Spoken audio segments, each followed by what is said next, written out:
আমি বরাবরই তোমার অযোগ্য ছিলাম। কোথায় তোমার আকাশচুম্বী বিশালত্ব, আর কোথায় আমি ঠুনকো ঝরে যাওয়া ফুল। আমি সত্যিই বেশ বেমানান। তোমার রংধনুর রঙে রাঙানো আকাশে আমি এক ফালি বীভৎস ধূসর মেঘ। তাই তো ঝরে যাই অনাদরে, অবহেলায়। ভালোবাসির অঙ্কতেও আমি বরাবরই বেশ কাঁচা। তাই হয়তো মাপতে পারিনি তোমার হৃদয়ের গভীরতা। তোমার মনের উঠোনে আর ঘর বাঁধা হয়ে ওঠেনি। শত চেষ্টার পরেও আর বলা হয়নি মনের গহীনে লুকায়িত সুপ্ত অনুভূতির কথা। আমার শহরে এখনো রোজ সূর্য ওঠে, এখনো ভোর হয়, দিন শেষে নিয়ম করে সন্ধ্যাও আসে। অতঃপর তীব্র অন্ধকারে তলিয়ে যায় আমার শহরের প্রতিটি গলি।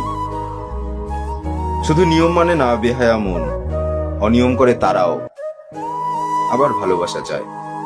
বাস্তবতার কঠিন বেড়াজাল ভেঙে আজ মুক্তি পেতে চায় প্রিয় অনুভূতিরা। কবিতা অনিয়ম, লেখা মার্জিয়া মহিম।